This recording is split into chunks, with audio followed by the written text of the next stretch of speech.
الحمد لله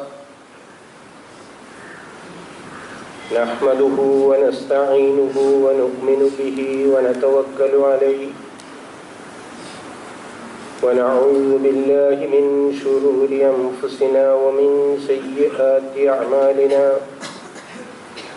من يهده الله فلا مضل له ومن يضلله فلا هادي له ونشهد أن لا إله إلا الله وحده لا شريك له ونشهد أن محمدا عبده ورسوله أرسله بالهدى ودين الحق ليظهره على الدين كله ولو كره المشركون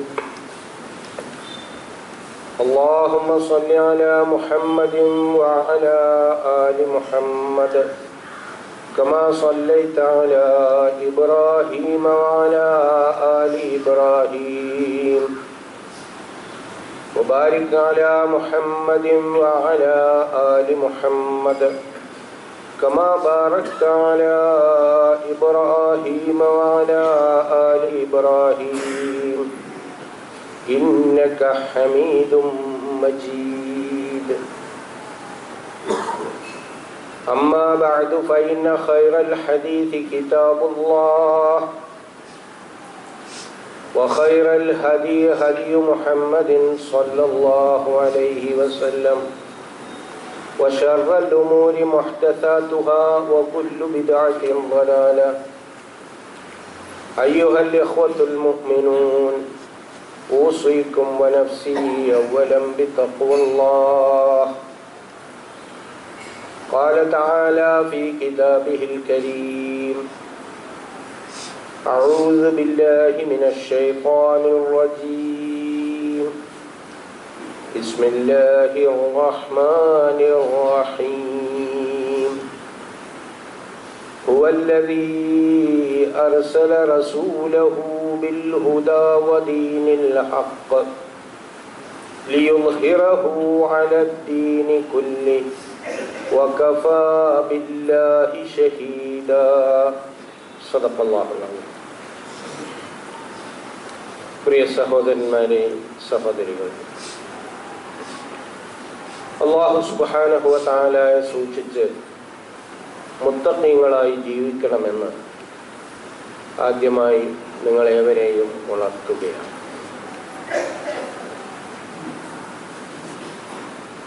ഇരുപത്തിയൊന്നാം നൂറ്റാണ്ട് ഇസ്ലാമിൻ്റേത്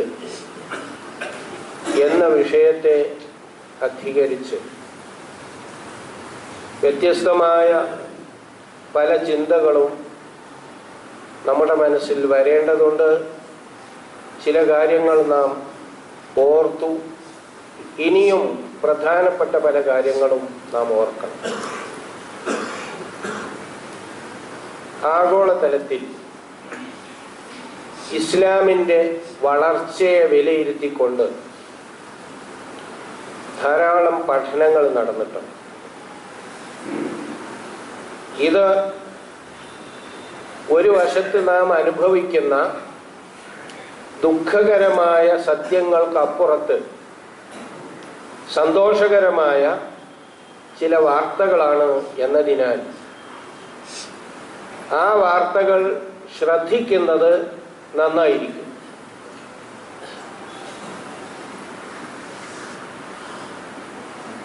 ഏറ്റവും വേഗതയിൽ വളർന്നുകൊണ്ടിരിക്കുന്ന ഒരു മതമാണ് ഇസ്ലാം എന്ന ആ തലക്കെട്ടിൽ ഒരുപാട് പഠനങ്ങൾ നടന്നിട്ടുണ്ട്. അമേരിക്കയിലെ ഒരു ചാനലിൽ ആഴ്ചകളോളം നീണ്ടു നിൽക്കുന്ന ചർച്ചകൾ ദ ഫാസ്റ്റസ്റ്റ് ഗ്രോയിങ് റിലിജൻ എന്ന പേരിൽ ഇസ്ലാമിനെ വിശദമായി പഠിച്ചുകൊണ്ട് അതിനനുകൂലമായ ഘടകങ്ങൾ എന്തെല്ലാമാണ്, പ്രതികൂലമായത് എന്തെല്ലാമാണ് എന്ന് ഒരു നിഷ്പക്ഷമായ വിലയിരുത്തൽ. കാരണം ചാനൽ നടത്തുന്നവർ മുസ്ലിങ്ങളല്ല, അതിനാൽ അവരുടെ പക്ഷത്തു നിന്നുള്ള ഒരു വിലയിരുത്തലിലൂടെ നടക്കുകയും അതിൽ ഒരുപാട് വിവരങ്ങൾ, നമുക്കെല്ലാം പഠിക്കാനും മനസ്സിലാക്കാനും പറ്റുന്ന വിവരങ്ങൾ ആ ചാനലിലൂടെ അവർ പ്രക്ഷേപണം ചെയ്യുകയും ഉണ്ട്. അനേകം പുസ്തകങ്ങൾ ഈ വിഷയകമായി അടുത്ത കാലത്ത് രചിക്കപ്പെട്ടിട്ടുണ്ട്. ഇസ്ലാമിൻ്റെ വളർച്ചയെക്കുറിച്ച് കഴിഞ്ഞ നൂറ്റാണ്ടിൻ്റെ അവസാനത്തിലും ഈ നൂറ്റാണ്ടിൻ്റെ ആദ്യത്തിലുമായി, 20-ാം നൂറ്റാണ്ട് അവസാനിച്ചു കഴിഞ്ഞാൽ 21-ാം നൂറ്റാണ്ട് പിറക്കുന്നത് തന്നെ ഇസ്ലാമിന് ഏറ്റവും അനുകൂലമായ ഒരു ലോകത്തേക്കാണ് എന്ന സങ്കല്പത്തിൽ എഴുതപ്പെട്ട ഗ്രന്ഥങ്ങളും 21-ാം നൂറ്റാണ്ടിൻ്റെ പിറവിക്ക് ശേഷം മുസ്ലിങ്ങൾ അനുഭവിച്ച പ്രധാനപ്പെട്ട പ്രശ്നങ്ങൾ മുന്നിൽ വെച്ചുകൊണ്ട് ഇത് ഇസ്ലാമിനെ തളർത്തുകയാണോ വളർത്തുകയാണോ എന്ന് പരിശോധിക്കുന്ന ഗ്രന്ഥങ്ങളും ധാരാളമായി നമുക്ക് കാണാൻ പറ്റും. മൊത്തത്തിൽ അവരെല്ലാം ചെന്നെത്തിയ നിഗമനത്തിൻ്റെ ആകത്തുക ലോകത്ത് ഏറ്റവും വേഗതയിൽ വളർന്നുകൊണ്ടിരിക്കുന്ന മതം ഇസ്ലാമാണ് എന്നത്. ഇതിൻ്റെ ഒരു പ്രതിഫലനം എന്ന നിലയിൽ സമൂഹത്തിൽ മുസ്ലിങ്ങൾക്കുണ്ടാകുന്ന സ്വാധീനത്തെക്കുറിച്ചും വളരെ ആഴത്തിൽ പഠനങ്ങൾ നടന്നിട്ടുണ്ട്. ഈ സ്വാധീനം ഇല്ലാതാക്കാൻ എന്ത് ചെയ്യാൻ പറ്റും എന്നത് ചിന്തിക്കുന്ന ആളുകളും അവരുടെ ഭാഗത്തു നിന്നുള്ള ഉത്ബോധനങ്ങളും ഒരു വശത്ത്, മറുവശത്ത് ഈ സ്വാധീനം പ്രയോജനകരമാക്കാൻ എന്ത് വേണം എന്ന പഠനങ്ങൾ നമുക്ക് കാണാൻ സാധിക്കും. ചിക്കാഗോയിൽ നടന്ന ഒരാഗോള മുസ്ലിം കൺവെൻഷനിൽ അമേരിക്കയിലെ മുസ്ലിങ്ങളുടെ വളർച്ച അടുത്ത കാലത്ത് ഇപ്പോൾ 90 ലക്ഷം, 1 കോടിയുടെ അടുത്ത് മുസ്ലിങ്ങൾ അമേരിക്കയിലുണ്ട് എന്നാണ് കണക്ക്. അത് 5 കോടിയായി വളരാൻ വേണ്ട കാലയളവും, ആ കാലയളവിൽ മുസ്ലിങ്ങൾ എന്ന നിലയിൽ അവരുടെ സാമൂഹ്യവും ധാർമ്മികവും മതപരവുമായ ബാധ്യതകൾ നിർവഹിക്കേണ്ടതിനെ കുറിച്ചുള്ള പഠനവും വളരെ വിശദമായി ഒരു കോൺഫറൻസിൽ അനേകം പേപ്പറുകളിലൂടെ സമർത്ഥിക്കപ്പെട്ടിരിക്കുന്നു. ഇതെല്ലാം അറിയുന്നത് നാം അനുഭവിക്കുന്ന മാനസികമായ കുറേ പ്രയാസങ്ങളുണ്ട്. അതിനപ്പുറത്ത് നമുക്ക് സന്തോഷിക്കാൻ പറ്റുന്ന ഒരുപാട് കാര്യങ്ങൾ ഈ ഭൂമിയിലുണ്ട് എന്ന ഒരു വശവും.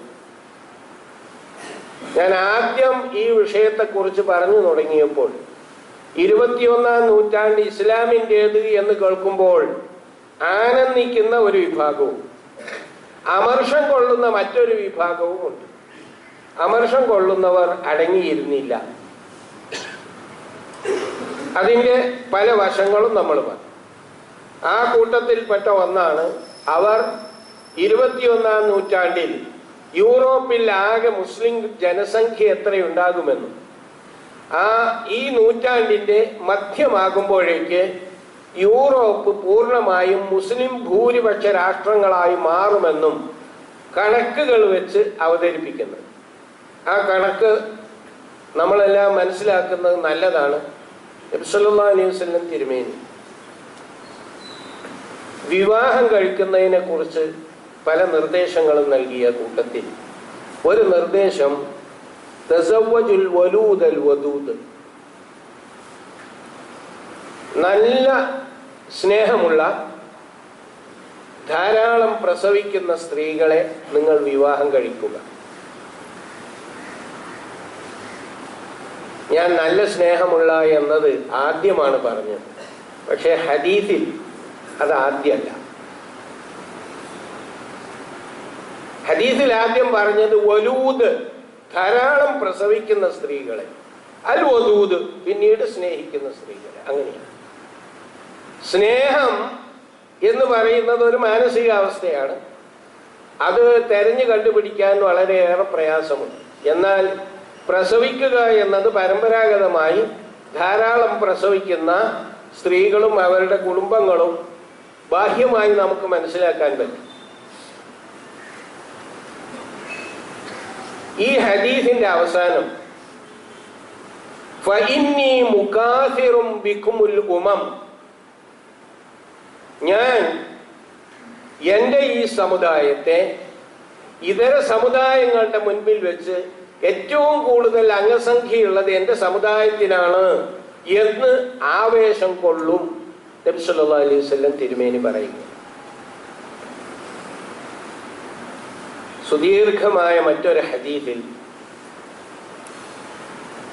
നബി സല്ലല്ലാഹു അലൈഹി വസല്ലം തിരുമേനി വിചാരണയ്ക്ക് ശേഷം മഹ്ശറയിൽ നിന്ന് ആളുകളെ വേർതിരിക്കുന്നു. അപ്പോൾ ഓരോ പ്രവാചകനും ആ പ്രവാചകന്റെ കൂടെയുള്ള അനുയായികൾ, ആ അനുയായികൾ എണ്ണത്തിൽ വളരെ വളരെ കുറഞ്ഞു പോവുകയാണ്. അവസാനം ഒരു വലിയ ഇരുള് കാണും. അപ്പോൾ നബി സല്ലല്ലാഹു അലൈഹി വസല്ലം ചോദിക്കും, അതെന്താണ്? ഒരു ഇരുട്ടിങ്ങനെ വരികയാണ്. ആ ഇരുട്ടിങ്ങനെ അടുത്ത് വരുമ്പോഴാണ് അത് മുഴുവനും മനുഷ്യരാണ് എന്ന് മനസ്സിലാകും. അത് താങ്കളുടെ ഉമ്മത്താണ് എന്ന് തിരുമേനിക്ക് മറുപടി കിട്ടും. ഇപ്പോൾ ആഗോള കാനേശുമാരി അനുസരിച്ച് ലോകത്ത് ഏറ്റവും കൂടുതലുള്ളത് ക്രിസ്ത്യാനികളാണ്. എന്നാൽ അതിനപ്പുറത്തേക്ക് ആകെ ലോക ജനസംഖ്യയുടെ 33% ക്രിസ്ത്യാനികളും 20% മുസ്ലിങ്ങളുമായിട്ടാണ് ഇപ്പോൾ നിലകൊള്ളുന്നത്. അതിനപ്പുറത്തേക്ക് പോവുകയും എന്നിട്ട് ഏറ്റവും കൂടുതൽ ശതമാനം മുസ്ലിങ്ങളാവുകയും ചെയ്യും എന്ന ഒരു പ്രവചനമാണ് ആ ഹദീസിൽ നിന്ന് നമ്മൾ മനസ്സിലാക്കിയത്. ഈ പ്രവചനത്തിന് അനുഗുണമായ ഒരു കൃത്യമായ കണക്കാണ് യൂറോപ്പിൽ ഈ നൂറ്റാണ്ടിൻ്റെ പാതിയാകുമ്പോഴേക്ക് എല്ലാ രാഷ്ട്രങ്ങളിലും, യൂറോപ്പിലുള്ള എല്ലാ രാഷ്ട്രങ്ങളിലും മുസ്ലിം ഭൂരിപക്ഷമായിരിക്കും എന്ന് പറയുന്ന കണക്ക്. ഒരു കുടുംബത്തിൽ ഒരു കുട്ടി, ഇങ്ങനെ ഒരു കുട്ടി എന്ന സങ്കല്പത്തിൽ ഉള്ള പ്രജനന കണക്കനുസരിച്ച് ആ കുടുംബം 2-3 തലമുറ കഴിയുമ്പോഴേക്ക് ഇങ്ങനെ അറിയാതെ ഇല്ലാതായി പോകും.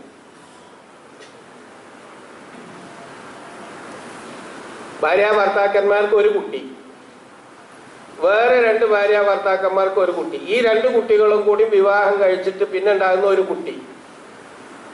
ഇങ്ങനെ നാം 2 നമുക്കൊന്ന് എന്ന ആ കണക്കനുസരിച്ച് പോയാൽ ഒരു തലമുറ തന്നെ അങ്ങനെ ഇല്ലാതാവുകയും അതിൻ്റെ ഫലമായി ഒരു സംസ്കാരം പൂർണ്ണമായും അപ്രത്യക്ഷമാവുകയും ചെയ്യും. അങ്ങനെ യൂറോപ്യൻ സംസ്കാരം പൂർണ്ണമായി തിരോധാനം ചെയ്യാൻ പോവുകയാണ് എന്നാണ് പഠനം. യൂറോപ്പിൽ ഏറ്റവും കൂടുതൽ പ്രജനന തോത് ഫ്രാൻസിലാണുള്ളത്. അത് 1.8 ആണ്. 2.11 ഉണ്ടെങ്കിലേ ആ സമൂഹം അങ്ങനെ തന്നെ നിലനിൽക്കുകയുള്ളൂ. അതിന് പകരം 1.8 ആണ് ഫ്രാൻസിൽ. യൂറോപ്പിൽ ഏറ്റവും കുറഞ്ഞ പ്രജനനമുള്ളത് സ്പെയിനിലാണ്, 1.2. കുറെ വർഷങ്ങളായിട്ടുള്ള കണക്ക് വെച്ച് നോക്കിയിട്ട് മുസ്ലിങ്ങൾ 8.1 മുതൽ പ്രജനന ശേഷി ആവറേജ് കുടുംബത്തിന് 8, അത് 8-ന്റെയും 6-ന്റെയും ഇടയിൽ മാത്രമേ അവർ താവുന്നുള്ളൂ എന്നത് വെച്ചുകൊണ്ടാണ് യൂറോപ്പിൽ അടുത്ത കാലത്തുള്ള വളർച്ച അവർ വിശദീകരിക്കുന്നത്. 90കളിൽ ബ്രിട്ടനിൽ 82,000 മുസ്ലിങ്ങൾ ഉണ്ടായിരുന്നത് ഇപ്പോൾ 2.5 മില്യനായി 25 ലക്ഷമായി വർദ്ധിച്ചിരിക്കുന്നു. 1 ലക്ഷം തികച്ചില്ലാത്തത് ഇപ്പോൾ 25 ലക്ഷമായി 30 ഇരട്ടിയായി വർദ്ധിച്ചിരിക്കുന്നു എന്നതാണ് ഈ കാനേശുമാരിയിലെ മറ്റൊരു കണക്ക്. ഇതിൽ രണ്ട് തരത്തിലുള്ള വർധനവുണ്ട്. ഒന്ന്, മുസ്ലിങ്ങൾ യൂറോപ്പിലേക്ക് പലായനം ചെയ്തുകൊണ്ടാണ് അത് നടക്കുന്നത്. മറുവശത്ത് മുസ്ലിങ്ങൾ അവരുടെ വംശവർദ്ധനവിലൂടെയും ധാരാളം കുട്ടികൾ ഉണ്ടാവുക എന്നതാണ് ഇസ്ലാം പ്രേരിപ്പിക്കുന്നത് എന്ന അടിസ്ഥാനത്തിലും വളർച്ചയുണ്ട്.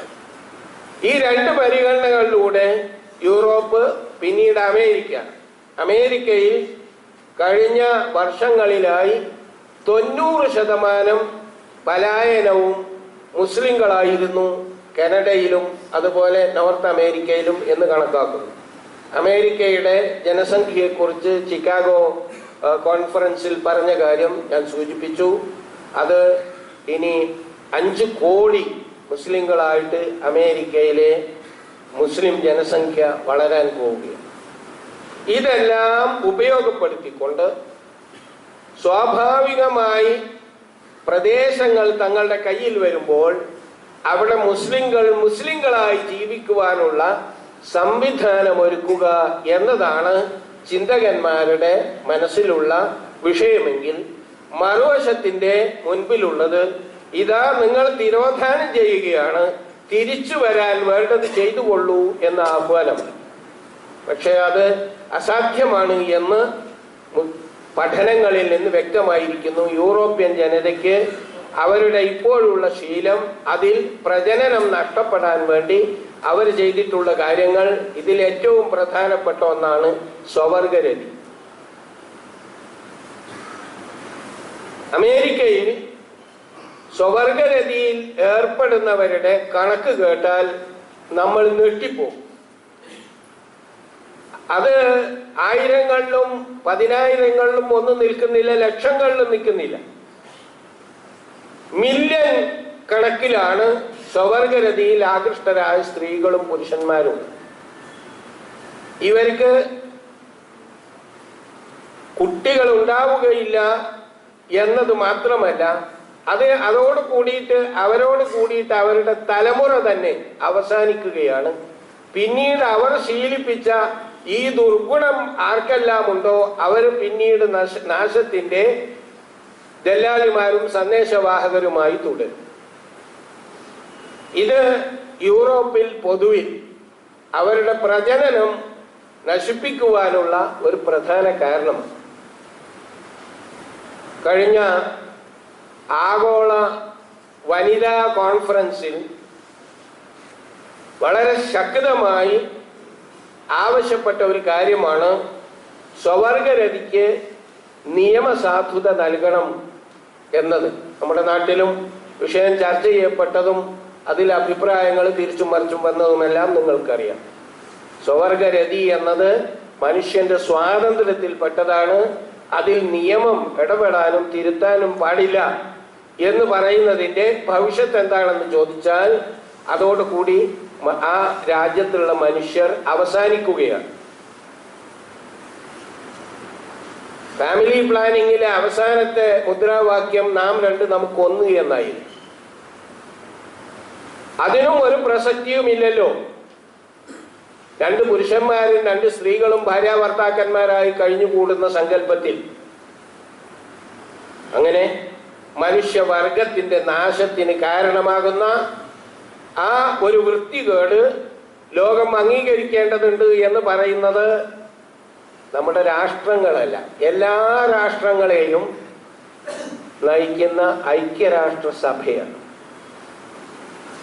വേൾഡ് വിമൻസ് കോൺഫറൻസിന് ഒത്താശ ചെയ്യുന്നതും അതിനു വേണ്ട ചിന്തകൾ ശേഖരിക്കുന്നതുമെല്ലാം ഈ UNO തന്നെ. അവരിൽ നിന്ന് വന്നിട്ടുള്ള നിർദ്ദേശമാണ്, സ്ത്രീകളുടെ സ്വാതന്ത്ര്യത്തിൽപ്പെട്ടതാണ് ഈ സ്വവർഗരതി എന്നത്. അതുകൊണ്ട് സ്ത്രീകൾ അത് സ്വീകരിക്കുന്നതിന് പുരുഷന്മാർ ഇടപെടാൻ പാടില്ല. ഈ വസ്തുതകളെല്ലാം മുന്നിൽ വെച്ചുകൊണ്ട് മുസ്ലിങ്ങൾ ചിന്തിച്ചാൽ അവരുടെ മുൻപിൽ അംഗസംഖ്യ വർദ്ധിപ്പിക്കുക എന്ന അടിസ്ഥാനത്തിലുള്ള വികാസത്തിനുള്ള സൗകര്യം തികച്ചും തുറന്നു കിടക്കുന്നു. ആ സൗകര്യത്തിന് മുൻപിൽ ഒരു തരത്തിലുള്ള പ്രതിബന്ധവും ഇല്ല. ഇന്ത്യ പോലുള്ള രാജ്യങ്ങളിൽ ഈ പഠനം ഇവിടുത്തെ ഇസ്ലാമിന്റെ ശത്രുക്കൾ നടത്തിയിട്ടുണ്ട്. അവർക്കിപ്പോഴും ആക്ഷേപമുണ്ട്, ഇന്ത്യയിൽ ഏറ്റവും കൂടുതൽ സന്താനോൽപാദനം നടത്തുന്നത് മുസ്ലിങ്ങളാണ്. അങ്ങനെ സന്താനോൽപാദനം നടത്തുക എന്നത് ഇസ്ലാമികമായ ഒരു നല്ല കാര്യമാണ്. എങ്കിലും മുസ്ലിങ്ങളുടെ കൂട്ടത്തിൽ വിദ്യാഭ്യാസവും സാമ്പത്തിക സൗകര്യവുമുള്ള ആളുകൾക്കാണ് കുട്ടികൾ വേണ്ട എന്ന ചിന്തയുണ്ടായത് എന്ന ഏറ്റവും വിരോധാഭാസമാണ് നമ്മളുടെ മുമ്പിലുള്ളത്. ഇപ്പോൾ നിങ്ങൾ സമ്പന്ന കുടുംബങ്ങളിലെ പുതിയ മാതാപിതാക്കളോട് ചോദിച്ചാൽ, വയസ്സന്മാർ മറ്റേ ഒരു രീതിയിൽ അങ്ങനെ പോയതാണ്, പുതിയ മാതാപിതാക്കളോട് ചോദിച്ചാൽ അവർ താത്വികമായി ആരുടെ പ്രേരണ കൊണ്ടോ എന്നൊന്നും അറിയാതെ സ്വയം തന്നെ 1-2 കുട്ടികൾ മതി എന്നിടത്ത് നിൽക്കും. ഇത് മതപരമായ ഒരു കാര്യം എന്നിടത്തുനിന്നല്ല നമ്മൾ പലയിടത്തും വിട്ടുപോയല്ലോ. കുടുംബം എന്നത്, വിവാഹം എന്നത്, വൈവാഹിക ജീവിതം എന്നത് ഇതെല്ലാം ഇസ്ലാം ഇബാദത്തായി നിർണയിക്കുകയും ആ ഇബാദത്തിന് ധാരാളമായി പുണ്യം കൽപ്പിക്കുകയും 2 പെൺകുട്ടികളെ പ്രസവിച്ച ഒരു സ്ത്രീക്ക് ആ കുട്ടികളെ നന്നായി വളർത്താൻ കഴിഞ്ഞാൽ അതുകൊണ്ട് മാത്രം സ്വർഗം നൽകും എന്ന് പറഞ്ഞ തിരുവചനവും ഇതൊന്നും നമ്മുടെ മനസ്സിലില്ലല്ലോ. നമ്മുടെ മനസ്സിലാകെയുള്ളത് എനിക്ക് സുഖിക്കണം, സുഖിക്കാനുള്ള എന്തെല്ലാം സൗകര്യങ്ങളുണ്ടോ അത് മുഴുവൻ ഉണ്ടാക്കണം. എന്റെ സുഖത്തിന് ഒരു തരത്തിലുള്ള പ്രയാസവും ആരും സൃഷ്ടിക്കരുത്. അത് സ്വന്തം മക്കളാണെങ്കിലും. കുട്ടികൾ എണ്ണത്തിൽ കൂടിയാൽ എന്റെ സുഖത്തിൽ എന്തെങ്കിലും കുറവ് വരാൻ സാധ്യതയുണ്ട്. എന്റെ സാമ്പത്തിക സൗകര്യത്തിൽ എല്ലാവരും പങ്കാളികളാകാൻ സാധ്യതയുണ്ട്. ഇങ്ങനെ വളരെ തന്നിലേക്ക് ചുരുങ്ങി സ്വാർത്ഥത്തിൽ നിന്ന് രൂപപ്പെടുത്തിയിട്ടുള്ള ഒരു ചിന്തയാണ് ഇപ്പോൾ നമ്മുടെ കൂട്ടത്തിൽ വിവരവും ധനവുമുള്ള ആളുകളിൽ പലരുടെയും തലയിൽ കയറിക്കൂടിയിട്ടുള്ളത്. സല്ലല്ലാഹു അലൈഹി വസല്ലം തിരുമേനി പറഞ്ഞത് അങ്ങനെയല്ല. തിരുമേനി പറഞ്ഞത് തസവ്വജുൽ വലൂദൽ വദൂദ് എന്ന. ഈ ലോകത്തിന്റെ ചലനം മുഴുവനും പഠിച്ചുകൊണ്ട് ഭാവിയിൽ ഞാനും നിങ്ങളും ഇവിടെ എന്നും നിലനിൽക്കാൻ പോകുന്നില്ല. അടുത്ത ഒരു തലമുറക്കാണ് ഞാൻ ജന്മം നൽകുന്നത്. എന്റെ തലമുറ ന്യൂനപക്ഷമാകരുത്, ഭൂരിപക്ഷമാകണം എന്ന് ചിന്തിക്കുന്നവരാണെങ്കിൽ അതിനനുസരിച്ചായിരിക്കും അവരുടെ എല്ലാ പ്ലാനുകളും ഉണ്ടാവുക. അല്ലാഹു സുബ്ഹാനഹു വ തആല നേരായ വഴിയിൽ ചിന്തിക്കാനും പ്രവർത്തിക്കാനും നാം ഏവരെയും അനുഗ്രഹിക്കുമാറാണ്.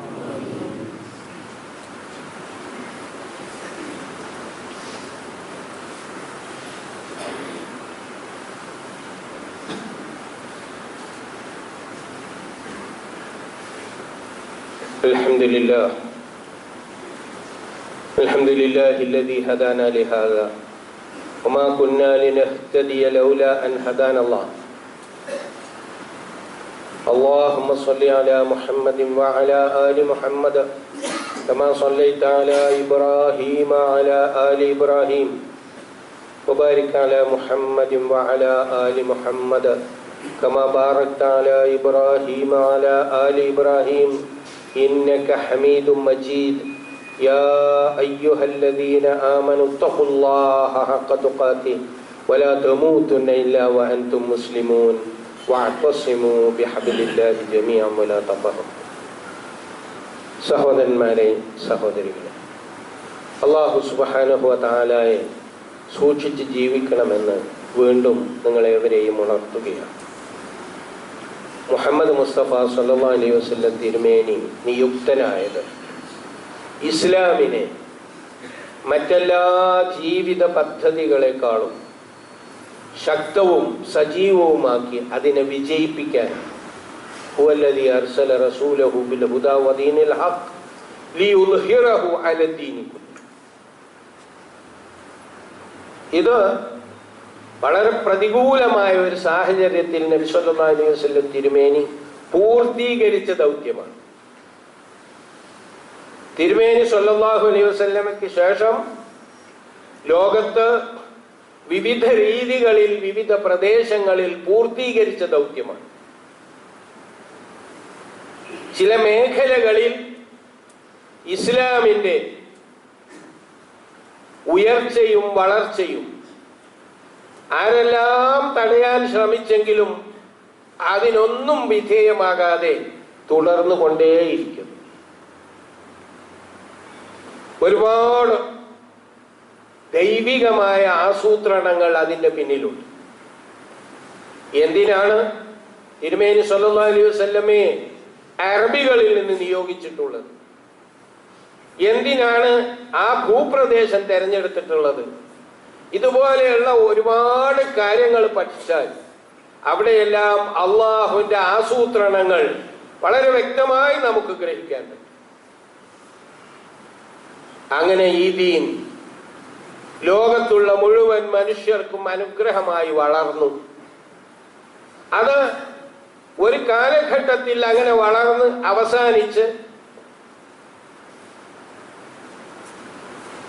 സാധാരണ സംസ്കാരങ്ങളുടെ ഉത്ഥാന പതനങ്ങളുടെ കൂട്ടത്തിൽ ഉയരുകയും വീഴുകയും ചെയ്തു എന്നല്ല നാം മനസ്സിലാക്കേണ്ടത്. ഇസ്ലാമിൻ്റേത് തുടർച്ചയുള്ള ഉത്ഥാനമാണ്. പതനം സമൂഹത്തിന്റെ സ്വഭാവമാകയാൽ അത് മുസ്ലിങ്ങൾക്കും സംഭവിക്കും. എന്നാൽ മുസ്ലിങ്ങളുടെ ഉയർച്ച ഒരു തവണ ഉണ്ടായി പിന്നെ എന്നേക്കുമായി തിരോധാനം ചെയ്യുകയില്ല. ഇനിയും വളരും, ഇനിയും ലോകത്തിന് മുൻപിൽ നിൽക്കും. ലോകത്തിന് മുൻപിൽ നിൽക്കുമ്പോൾ സ്വാഭാവികമായും പിശാച് അടങ്ങിയിരിക്കുകയില്ല. പിശാച് അള്ളാഹുവിനോട് വലിയ ഒരു വരവുമായി വന്നത് ഈ ഇസ്ലാമിന്റെ വളർച്ച തടഞ്ഞു നിർത്താൻ വേണ്ടിയാണ്. മുഴുവൻ പ്രവാചകന്മാരുടെയും അനുയായികളെ വഴിപിഴപ്പിക്കാൻ പിശാച് പ്രവർത്തിച്ചതുപോലെ മുഹമ്മദ് മുസ്തഫ സല്ലല്ലാഹു അലൈഹി വസല്ലം തിരുമേനിയുടെ അനുയായികളെയും വഴിപിഴപ്പിക്കാൻ പിശാച് പ്രവർത്തിച്ചു കൊണ്ടേയിരിക്കും. പിശാച് എന്നത് ഏതെല്ലാം രൂപങ്ങളിൽ വരും എന്ന് നമുക്ക് പ്രവചിക്കാനാവില്ല. വന്ന് മുന്നിൽ കാണുമ്പോൾ ഇത് പിശാചാണ് എന്ന് മനസ്സിലാക്കാനുള്ള എല്ലാ ലക്ഷണവും ഉണ്ടാവും. എന്നാൽ അള്ളാഹുവിന്റെ ദീൻ വിജയിക്കും. അള്ളാഹുവിന്റെ ദീനിന്റെ നന്മ ശാസ്ത്രീയമായ വൈജ്ഞാനികമായ മേഖലകളിൽ ഇന്ന് ലോകം അനുഭവിച്ചു കൊണ്ടേയിരിക്കുന്നു. ലോകത്താദ്യമായി ഇന്ന് നാം അനുഭവിക്കുന്ന ശാസ്ത്രീയ പുരോഗതിയുടെ എല്ലാ അടിസ്ഥാന തത്വങ്ങളും കണ്ടെത്തിയത് മുസ്ലിം ശാസ്ത്രജ്ഞന്മാരാണ്. ആ ഓരോ നന്മയും അനുഭവിക്കുമ്പോൾ നമുക്ക് ചരിത്രത്തിലേക്ക് തിരിച്ചു പോയാൽ ആരാണ് ആദ്യമായി അതിൻ്റെ ഗുരു എന്ന് കണ്ടെത്താൻ സാധിക്കും. നമുക്ക് സന്തോഷത്തോടു കൂടി പറയാൻ പറ്റും, ആധുനിക ലോകത്തെ ശാസ്ത്രീയ പുരോഗതിക്ക് മുസ്ലിങ്ങളുടെ സംഭാവനയാണ് ഏറ്റവും വിലപ്പെട്ടത് എന്ന്. അതോടൊപ്പം സാമൂഹ്യ രംഗത്ത്, സാമൂഹ്യ ജീവിതത്തിൽ, സാമ്പത്തിക രംഗത്ത്, സാമ്പത്തിക സംവിധാനത്തിൽ, ഇതിലെല്ലാം തന്നെ ഇസ്ലാമിന്റെ സംഭാവന ഇതേപോലെ വിലപ്പെട്ടതാണ്, ലോകത്തിന് ആവശ്യമുള്ളതാണ്. തകർച്ചയിൽ നിന്ന് വളർച്ചയിലേക്ക് ലോകത്തെ നയിക്കാൻ ശക്തമാണ്.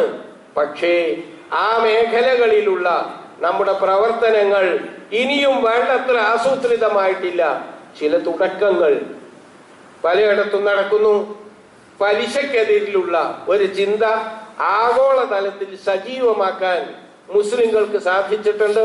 അങ്ങനെ പലിശരഹിത ബാങ്കിങ് എന്ന ഒരു സംവിധാനം അറേബ്യയിലെ ചില പ്രദേശങ്ങളിൽ ആരംഭിച്ചത് യൂറോപ്പിനെ ആകർഷിക്കുകയും അത് വളരെ കൊട്ടിഘോഷിച്ചുകൊണ്ട് ചാൾസ് രാജകുമാരന്റെ നേതൃത്വത്തിൽ ഇംഗ്ലണ്ടിൽ ഒരു പലിശരഹിത സാമ്പത്തിക വ്യവസ്ഥ, പലിശരഹിത ബാങ്കല്ല, പലിശരഹിത സാമ്പത്തിക വ്യവസ്ഥയെക്കുറിച്ച് ഗവേഷണം നടത്താനും പഠിക്കാനും നടപ്പാക്കാനുമെല്ലാമുള്ള സംരംഭം ഉണ്ടാവുകയും ചെയ്തിട്ടുണ്ട്. ശാസ്ത്രീയ രംഗത്ത് ഇസ്ലാമിന്റെ സംഭാവനകളെ പോലെ തന്നെ പ്രധാനമാണ് സാമ്പത്തിക രംഗത്ത് ഇസ്ലാമിന്റെ സംഭാവനകൾ. ആ സംഭാവനകളെ കുറിച്ച് പഠിക്കുകയും മനസ്സിലാക്കുകയും ചെയ്താൽ നമ്മുടേതുപോലുള്ള ദരിദ്ര രാജ്യങ്ങൾക്കാണ് അത് ഏറ്റവും കൂടുതൽ ആവശ്യമെന്ന് നമുക്ക് മനസ്സിലാകും. ഇവിടെ സമ്പത്തുണ്ട്, എന്നാൽ ഇവിടുത്തെ മനുഷ്യർ ഏത് വോട്ടിന്റെ മുഖാമുഖം കേട്ടാലും അവിടെയെല്ലാം തങ്ങളുടെ പരാതികളും പ്രശ്നങ്ങളും പറഞ്ഞാൽ തീരുന്നില്ല. ഈ അവസ്ഥ മാറ്റാൻ ഇസ്ലാമിന് സാധിക്കും. ഇസ്ലാമിന് മാത്രമേ സാധിക്കുകയുള്ളൂ. അത് ഉമർ ഇബ്നു അബ്ദുൽ അസീസ് റളിയല്ലാഹു അൻഹു ഭരിച്ചിരുന്ന കാലത്ത് അവിടെ ഉണ്ടായിരുന്ന മുഴുവൻ പാവപ്പെട്ടവരും നല്ലവർ ജീവിത സൗകര്യമുള്ളവരായി മാറി എന്നത് ചരിത്രത്തിലെ ഒരു അപവാദമല്ല. ഉമർ ഇബ്നു അബ്ദുൽ അസീസ് സ്വന്തമായ ഒരു സാമ്പത്തിക സിദ്ധാന്തം നടപ്പാക്കിയതല്ല.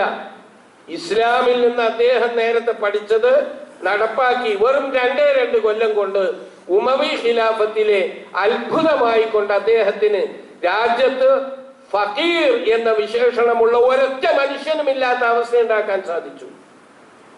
ഇനിയും സാധിക്കും, ലോകത്തെ കാലത്തും സാധിക്കും. മനുഷ്യനുണ്ടാക്കിയ വ്യവസ്ഥിതികളുടെ പിന്നാലെ പോകുന്നവർ ഖിയാമത്ത് നാൾ വരെ എത്ര വാഗ്ദാനങ്ങൾ ചെയ്താലും അത് സാധിക്കുകയില്ല. ഇന്ത്യയിൽ സാധിക്കുകയില്ല, ഇന്ത്യ അല്ലാത്തയിടത്ത് സാധിക്കുകയില്ല. അത് സാധിക്കണമെങ്കിൽ അല്ലാഹു സുബ്ഹാനഹു വ തആല മനുഷ്യന്റെ മനസ്സറിഞ്ഞ് ഇറക്കിയ നിയമം, ആ സാമ്പത്തിക നിയമം നടപ്പാക്കിയാൽ ഉള്ളവനും ഇല്ലാത്തവനും തമ്മിലുള്ള അകലം വളരെയേറെ കുറയുകയും സാമ്പത്തിക സുസ്ഥിതി ഉണ്ടാവുകയും ചെയ്യും. ഉള്ളവൻ ഇല്ലാത്തവനെ ചൂഷണം ചെയ്യുക എന്നതിന് എന്നേക്കുമായി അവസാനമുണ്ടാകും. അതുകൊണ്ട് ഇസ്ലാം വിജയിക്കും എന്നത് ഒരു സ്വപ്നമല്ല, വെറും ചില ആളുകൾ ഭാവനയിൽ ഇരുന്നിങ്ങനെ കണ്ട് ആനന്ദം കൊള്ളുന്ന വിഷയമല്ല. പ്രായോഗികമായി ലോകത്ത് സാധിച്ചതും ഇനിയും സാധിക്കുന്നതുമായ ഒരു വസ്തുതയാണ്. അതുകൊണ്ട് സഹോദര സഹോദരി, ഞാനും നിങ്ങളും മുറുകെ പിടിക്കുന്ന ഈ ആദർശം മനുഷ്യരാശിക്ക് ആവശ്യമുള്ളതാണ്. ഇത് മനുഷ്യവർഗത്തിന് വേണ്ടതാണ് എന്ന ബോധത്തോടു കൂടി നാം അതിന്റെ വില മനസ്സിലാക്കി സ്വന്തമാക്കുകയും അത് ലോകത്തിന് നൽകുകയും ചെയ്യണം. വകഫാ ബില്ലാഹി ഷഹീദ, അല്ലാഹു സാക്ഷിയാണ്, അല്ലാഹുവാണ് സാക്ഷി ഈ ഇസ്ലാം വിജയിക്കുമെന്നതിന് എന്ന് സൂറത്തുൽ ഫത്ഹിൽ അല്ലാഹു നമ്മെ ഓർമ്മിപ്പിച്ചത് നമുക്ക് വിശ്വാസം വർദ്ധിക്കാൻ വേണ്ടിയാണ്, നമുക്ക് ഈ കാര്യത്തിലുള്ള ഉറപ്പ് യഖീനാകാൻ വേണ്ടിയാണ്. വകഫാ ബില്ലാഹി ഷഹീദ. അല്ലാഹു സുബ്ഹാനഹു വ തആല അവന്റെ ദീനിന്റെ ഉന്നമനത്തിനും വിജയത്തിനും വേണ്ടി പ്രവർത്തിക്കാൻ നാം ഏവരെയും അനുഗ്രഹിക്കുമാറാകട്ടെ. നമുക്കതിനു വേണ്ട അറിവും കഴിവും അല്ലാഹു പ്രദാനം ചെയ്യുമാറാകട്ടെ. ഇസ്ലാം വിജയിക്കുന്ന, ഇസ്ലാമിലൂടെ ലോകം സമാധാനത്തിലൂടെ സന്തോഷത്തിലൂടെ കഴിയുന്ന ഒരു സുദിനത്തിന് സാക്ഷികളാകാനും കൺകൊളിർക്കാനും പടച്ച തമ്പുരാൻ എനിക്കും നിങ്ങൾക്കും ഭാഗ്യം നൽകുമാറാകട്ടെ. اللهم اغفر للمؤمنين والمؤمنات والمسلمين والمسلمات الأحياء منهم والأموات إنك مجيب الدعوات وقاضي الحاجات. اللهم أجرنا من النار، اللهم أجرنا من النار، اللهم أجرنا من النار وأدخلنا الجنة مع الأبرار. اللهم أنزل علينا الغيث ولا تجعلنا من القانطين. اللهم أنزل علينا الغيث ولا تجعلنا من القانطين. اللهم اسقنا غيثا مغيثا، اللهم اسقنا غيثا مغيثا، اللهم اسقنا غيثا مغيثا. ربنا اغفر لنا ولإخواننا الذين سبقونا بالإيمان ولا تجعل في قلوبنا غلا للذين آمنوا ربنا إنك رؤوف رحيم. اللهم ارحم موتانا واشف مرضانا. ربنا آتنا خير الدنيا وخير الآخرة واصرف عنا شر الدنيا وشر الآخرة. وصلى الله تعالى وسلم على خير خلقه محمد وآله وصحبه أجمعين.